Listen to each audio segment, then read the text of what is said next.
Halo teman-teman, Assalamualaikum warahmatullahi wabarakatuh. Perkenalkan, saya Inayatul Izati dengan NIM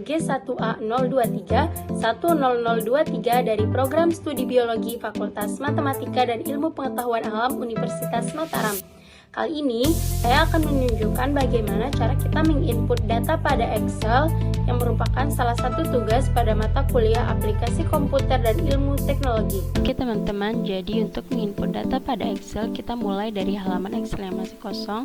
Di sini kita mulai mengisi data dengan data yang sudah diberikan dan sesuai dengan instruksi yang ada. Beberapa data yang tersedia meliputi nomor, nama karyawan, hingga jumlah anak.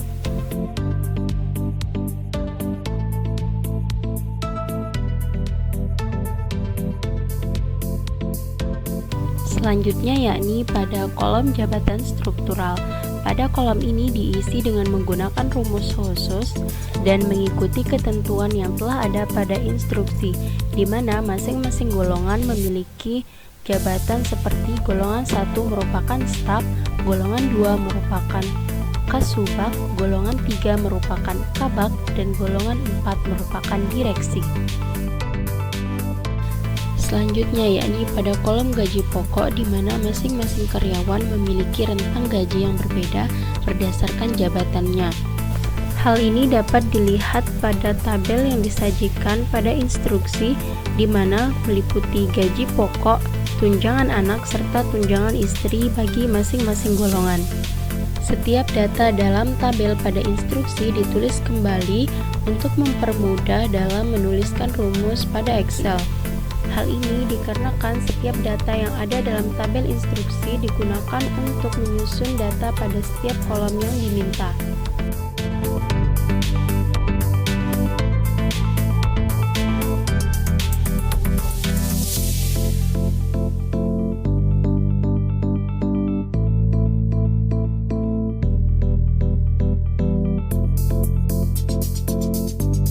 Untuk mengisi data pada gaji pokok, digunakan rumus sama dengan lookup dalam kurung C2 atau pada kolom C yang berisi data golongan. Dan ditambahkan seluruh data pada tabel 1 dalam rumus ini untuk mengetahui gaji pokok.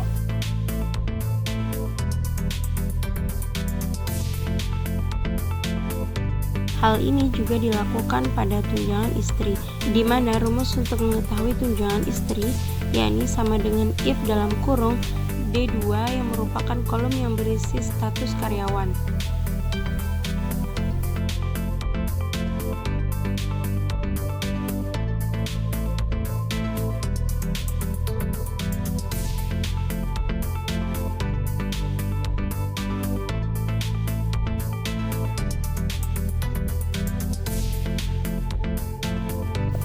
Sama halnya dengan untuk mengisi data pada tunjangan anak, rumus yang digunakan yakni sama dengan min dalam kurung E2 yang merupakan kolom yang berisi data jumlah anak.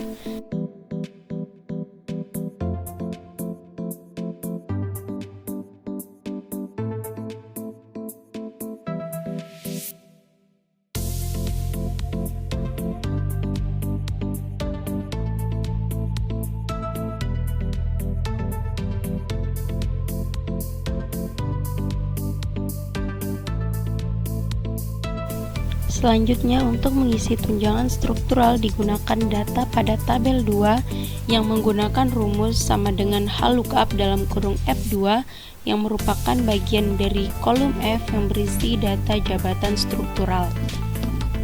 Kemudian rumus dilengkapi dengan data pada tabel 2, yakni data yang memuat nominal tunjangan bagi masing-masing golongan. Begitu juga dengan tunjangan transport juga menggunakan rumus yang sama, namun data yang digunakan yakni pada data tabel 3.